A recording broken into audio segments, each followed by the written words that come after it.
सुस्वागतम. रहस्यमय कथा या चॅनलमध्ये आपल्या सर्वांचे पुन्हा एकदा हार्दिक स्वागत आहे. आजची कथा ही पिंपळवाट. सायंकाळनंतर मृत्यूची वाट का बनते आणि जर तिथे कोणी फिरकल्यास तर त्याचे काय वाईट परिणाम होतात हे जाणून घेण्यासाठी हा व्हिडिओ नक्की पहा. परंतु त्याआधी जर आपल्या रहस्यमय कथा चॅनलवर कोणी नवीन आले असेल तर त्यांनी सबस्क्राईब करून बेल आयकॉन क्लिक करायला विसरू नका.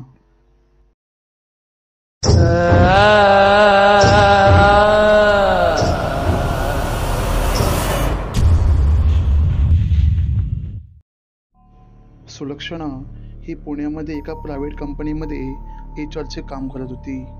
तिचा नवरा हा एक सरकारी कर्मचारी होता. दोघेही खुशाल जीवन जगत होते. काही दिवसांनी असे माहिती पडले की ती ज्या कंपनीमध्ये कामाला होती ती का बंद पडण्याच्या मार्गावर होती. त्यामुळे हातातली चांगली नोकरी गमावणार या कारणाने ती पूर्णपणे खचून गेली होती. भरपूर महिने उलटल्यानंतर तिच्या नवऱ्याच्या ओळखीने एका कॉलेजमध्ये प्रोफेसरची नोकरी मिळाली. परंतु कॉलेज हे ग्रामीण भागामध्ये असल्याने त्या दोघांनी जवळ असलेल्या गावामध्ये राहण्याचे ठरवले. दोघेही ज्या गावामध्ये राहत होते तिथून कॉलेज हे अवघ्या अर्ध्या तासाच्या अंतरावर होते. तिथून जाणारे दोन मुख्य रस्ते होते. पहिला रस्ता हा बाजूच्या आखाड्यावरून होता आणि दुसरा रस्ता हा पिंपळाच्या दिशेने. पिंपळाच्या दिशेने जाणारा रस्ता हा शॉर्टकट होता, पण शक्यतो त्या रस्त्याने कोणी जायचे नाही आणि रात्रीच्या वेळेस तर मुळीच नाही. कारण गावातल्या लोकांचे असे म्हणणे होते की रात्रीच्या वेळेस त्या वाटेवर काळ्या शक्तींचा आणि वाईट शक्तींचा वावर असतो. मुळात सांगितलं जाईल संध्याकाळची वाट ती तिथे मृत्यूची वाट होते. गावातल्या लोकांनीही त्या दोघांना सांगितले होते, जर रात्रीचा प्रवास करत असाल तर शक्यतो पिंपळाच्या दिशेने नका करत जाऊ, त्याने तुमच्या जीवाला धोका आहे. परंतु सुलक्षणाचा यावर अजिबात विश्वास नव्हता. केवळ अंधश्रद्धा आणि लोकांच्या मनात झालेली गैरसमज म्हणून ती यावर दुर्लक्ष करायची. रोज सकाळी सुलक्षणा 9ला निघून संध्याकाळी 6 वाजेपर्यंत घरी यायची आणि ती नेहमीच पिंपळाच्या दिशेने येऊन जाऊन करायची. असे बरेच दिवस उलटून गेले. एक दिवस असा येणार होता जो सुलक्षणाच्या जीवनाला पूर्णपणे वळण देणारा होता. तिच्या मनामध्ये असलेली भूतप्रेतांविरोधी मतं ही पूर्णपणे बदलून जाणारी होती आणि तो दिवस हाच होता. कॉलेजमध्ये परीक्षेचा काळ असल्याने कामेही भरपूर होती. रोज संध्याकाळी 5:30ला निघणारी सुलक्षणा आज चक्क 6:30 वाजेपर्यंत कॉलेजमध्ये होती. तिच्यासोबत असलेले सर्व कर्मचारी हळूहळू घरी निघू लागले, पण काम अपूर्ण असताना ही लोक घरी निघून जात होती हे सुलक्षणाला काही आवडले नाही. पण न राहता तिने एकाला विचारलेच, अरे, कामे अजून पेंडिंग आहे आणि ते न करताच तुम्ही घरी कुठे निघालात? त्यावर एक जण म्हणाला, मॅडम, तुम्हाला माहिती नाही का, आजची रात्र अमावास्येची रात्र आहे. उशिरा घरी जाणं म्हणजे एका संकटाला आव्हान नव्हे. तुम्ही सुद्धा वेळ न घालवता घरी निघून जावा. पण सुलक्षणाने त्याच्या बोलण्यावर दुर्लक्ष केले. सगळीजण आपापल्या घरी निघून गेली आणि ती तिच्या कामात मग्न झाली. बघता बघता संध्याकाळचे 7 कधी वाजले माहितीच पडले नाही आणि सुलक्षणाला तिच्या नवऱ्याचा फोन आला. हॅलो सुलक्षणा, अगं काय का, किती उशीर, घड्याकडे बघ, संध्याकाळचे 7 वाजले. हो, कामामध्ये खूप उशीर आहे ना, पेपर पण आहे सकाळचे. अगं मग लवकर कर, बघ ना काळ किती पडलाय. तुला मी घ्यायला येऊ का? नको, मी निघते, 5 मिनिटं निघते आता. तुम्ही काही काळजी करू नका, मी येते आता. बरं, बघ तसं. असे म्हणत तिने फोन कट केला आणि आपापली कामे आवरत ती तिथून निघू लागली.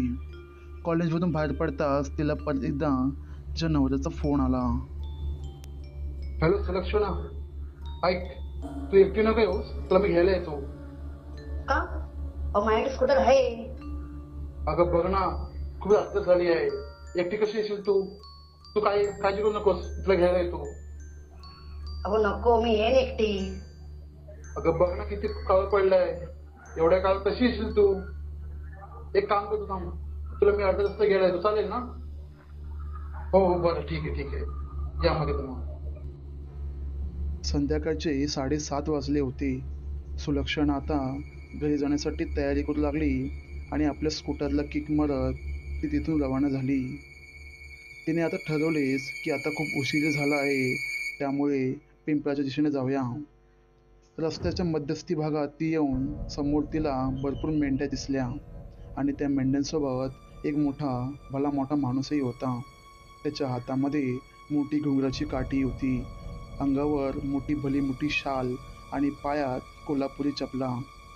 त्या मेंढपाळाने सुलक्षणाला पाहिले आणि तिला पाहून तो विचारू लागला. हो ताई, कुठं चालला असा? घरी का? अहो, एवढ्या राज्याला कुठल्या वाटेनं चाललाय तुम्ही? माहित नाही वय, या वाटेनं राज्याला जाऊ नये, लय वांगळ गोष्टी दिसतात बघा. पण मला खूप उशीर झालाय. मी रोज ह्या रस्त्याने जाते मी. अहो, बरोबर आहे तुमचं, पण आजची रात नाही चांगली ताई. या वाटेनं गेला तर लय वांगळ गोष्टी होतील बघा. ऐका माझं. पण का? मी ते रोजचा माझा प्रवास आहे.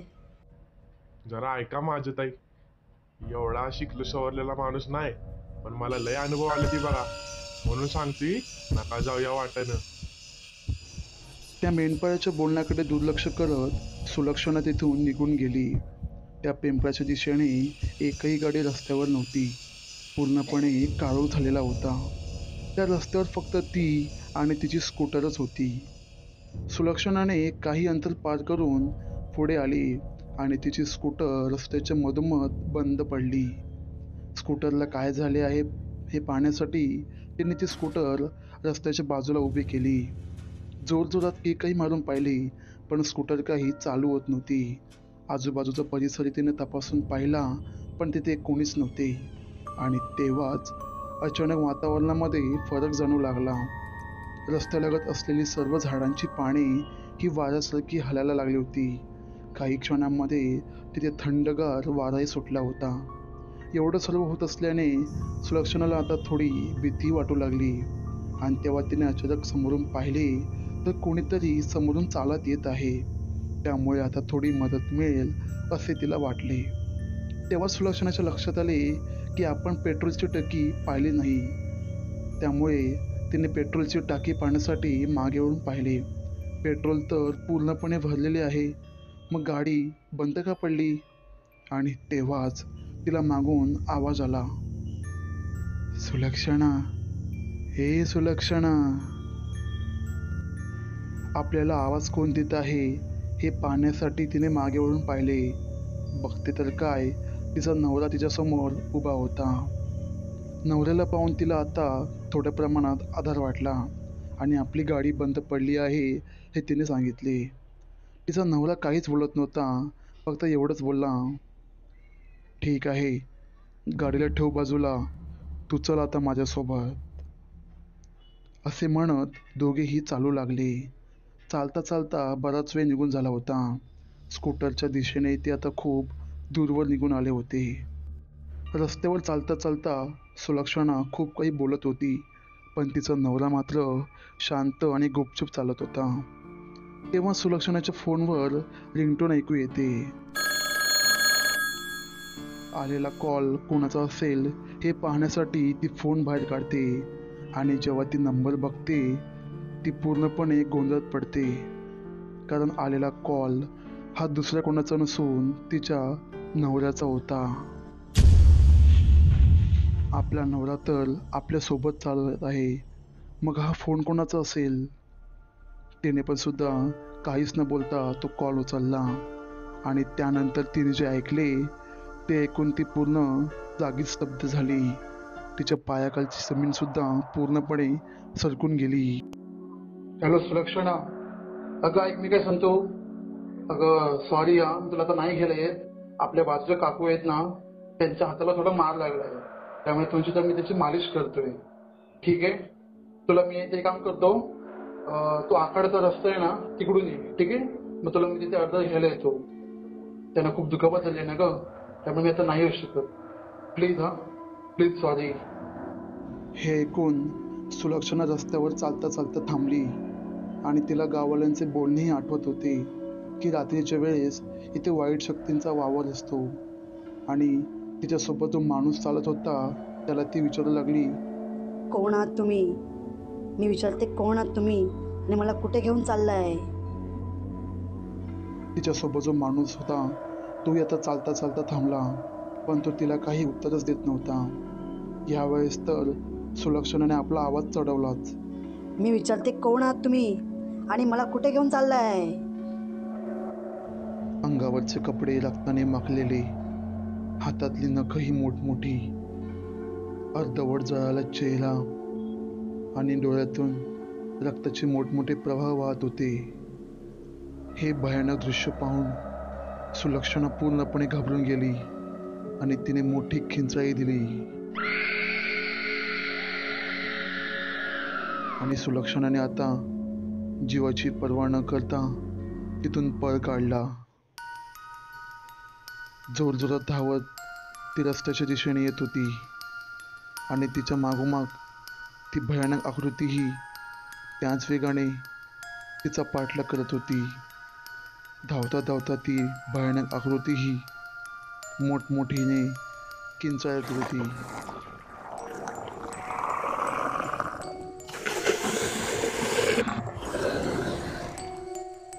आपल्यासोबत नक्की काय चालत आहे आणि तो माणूस कोण आहे? एवढी भयानक आकृती घेऊन जो मला घाबरवत आहे, असे असंख्य विचार सुलक्षणाच्या मनात होते. पण कुठेही न थांबता घर गाठायचे आहे हाच विचार तिच्या डोक्यात चालू होता. आणि तेव्हा ती मोठमोठ्याने देवाचे स्मरण करू लागली होती. धावता धावता पिंपळाचे झाड कधी आले माहितीच नाही पडले आणि तोच सुलक्षणाच्या पायाला दगडाचा ठेच लागल्याने ती रस्त्यावर आडवी पडली. आता आपले काही खरे नाही हे तिला आता पूर्णपणे खात्री पडली. पण तिने आता आपले डोळे पूर्णपणे घट्ट मिटलेले होते आणि जोरजोरात देवाचे स्मरण करत होती. तिच्या मागून ती भयानक आकृतीही जागच्या जागी थांबली आणि सुलक्षणाच्या दिशेने एक एक पावलं पुढे टाकत होती आणि मोठमोठ्याने किंचाळी देत होती. सुलक्षणाच्या कानावर तो किळसवाणा आवाज हळूहळू मोठा होत होता, परंतु सुलक्षणाचे स्मरण हे जोरजोरात चालू होते. तो किळसवाणा घाणेरडा आवाज तिच्या अगदी जवळपर्यंत पोचला आणि तोच मागून कोणीतरी रस्त्याच्या मधोमध काठी आपटण्याचा आवाज आला. हा जेव्हा आवाज आला तेव्हा ती भयानक आकृती जागच्या जागीच थांबली. सुलक्षणाने मात्र पूर्णपणे डोळे मिटलेले होते. तो काठीचा आवाज पुन्हा एकदा आला. जेव्हा दुसऱ्यांदा आवाज आला तेव्हा तिच्या कानावरून तो किळसवाणा आवाज कमी कमी येत होता आणि ती भयानक आकृती पुढे येण्याच्या ऐवजी एक एक पावलं मागे घेत होती.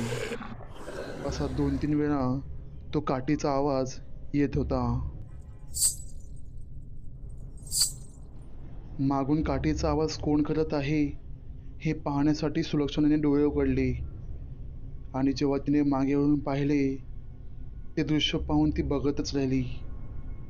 कारण जो माणूस काठी आपटत होता हा तोच माणूस होता जो तिला सुरुवातीला मेंढपाळ म्हणून भेटला होता.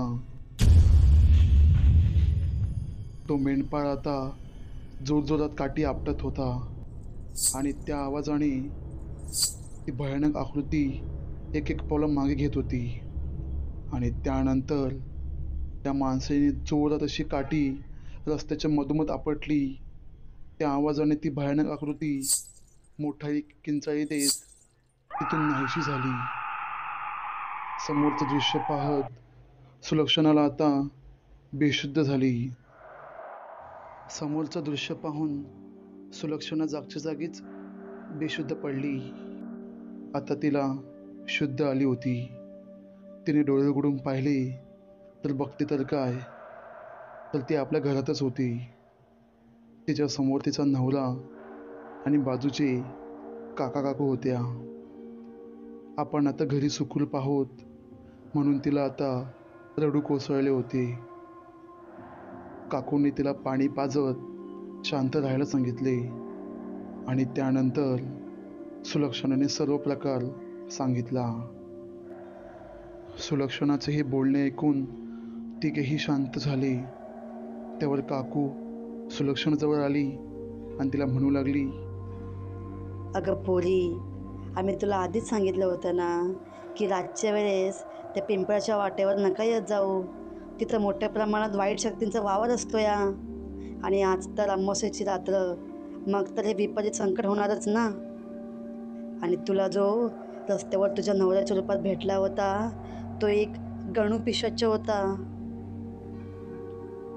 तो गणू पिशाच जर कोणी रात्रीच्या वेळेस तिथून येत असेल तर तो कोणत्याही रूपात येतो आणि त्याच्यासोबत जो जास्त वेळ घालवेल तो त्याला जिवंत मारून टाकतो. पोरी, आज तुझ्यावरती खराब वेळ आली होती, पण तुझ्या काळाने त्या संकटावर मात केलीस. आणि तुझ्या बोलण्यानुसार हे सगळंच समजलं या. जो सुरुवातीला तुला मेंढपाळ म्हणून भेटला होता तो साधासुद्धा माणूस नसून तो एक देवदूत म्हणून तुला भेटला होता, जो तुझ्या संरक्षणासाठी आला होता. पण तू तर काय त्याचे ऐकलं नसशील. तू तेच केले असशील जे तुझ्या मनाला वाटले. गणू पिशाच हा कोण आहे? अरे लेकरा, गणू पिशाच म्हणजे गणू नावाचा माणूस आपल्या बाजूच्या गावामध्ये राहत होता. काही लोकांनी त्याचा त्या पिंपळाच्या वाटेवर खून केला होता. त्याच्या शरीराचे मोठे मोठे 2 तुकडे केले होते. काही दिवसांनी आम्हाला असं पण माहिती पडलं की रात्रीच्या वेळेस तिथून कोणतरी 4-5 जण येत होते आणि त्यांचा पण सुद्धा तिथे मोठ्या प्रमाणात खून झाला. त्या दिवसापासून आपल्या गावातल्या लोकांना सुद्धा रात्रीच्या वेळेस असे विचित्र अनुभव आले होते. म्हणून आम्ही त्या दिवसापासून तिथं रातच्या वेळेस जाण्याचं सोडून दिलं. गावातल्या लोकांना सुद्धा असे अनुभव यायला लागले. म्हणजे असं कसं चालेल भाई? एवढंच नवं, 2 जाणते महापुरुषसुद्धा या समस्याचं निवारण करण्यासाठी तिथे गेले होते आणि त्या दोघांचा पण सुद्धा गणागती मृत्यू झाला होता. मग सांग पोरा, आम्ही पण तुला तिथं कसं जाऊन देऊ दोघांना? तेव्हा सुलक्षणाचा नवरा सुलक्षणाकडे बघून म्हणाला, बरं झालं ग तू मला नंतर फोन केलास, म्हणून तर मी तिथे वेळेवर पोचलो ना. सुलक्षणा त्या नवऱ्याकडे बघतच राहिली आणि त्याला म्हणाली, मी तुम्हाला कोणताच फोन नव्हता केला होता. माझ्याकडे फोनसुद्धा तिथूनच खाली पडला. तिचा नवरा म्हणाला, अगं तुला मी जेव्हा फोन केलेला सांगितलं ना की मी नाही आहे तुला घ्यायला म्हणून, आणि काकूंच्या हातांची मालिश करतोय. तूच तर मला काही मिनटामध्ये फोन केला होता ना, आणि हेच तर सांगितलेस की मी पिंपळाच्या वाटेवर आहे, मला तिथं घ्यायला या. दोघांचे बोलणे ऐकून काकू त्यांना परत म्हणाली, अरे लेकरा, तो फोन तुला संकेत देण्यासाठी आला होता, जेणेकरून तुझ्या बायकोला तो सुखरूप घरी आणशील. काकूंचे हे बोलणे ऐकून सुलक्षणाला रात्रभर झोपच नाही लागली होती. सुलक्षणासमोर तोच कर्णपिशाचा आवाज, तो किळसवाणी रूप आणि ती घुंगराची काठी हेच तिच्यासमोर चालू होते. पुढील 2 दिवसांमध्ये सुलक्षणाला ताप भरून आला होता, परंतु काही दिवसांनी सर्व काही सुरळीतपणे पार पडले. आता सुलक्षणा त्या आखाड्याच्या रस्त्यावरून कॉलेजला येऊन जाऊन करायची. पण प्रत्येक अमावस्येच्या रात्री तिला घराबाहेर त्या घुंगराच्या काठीचा आवाज ऐकू येतो. जेव्हाही ती हा आवाज ऐकते तेव्हाची देवाचे आभार मानत झोपी जाते.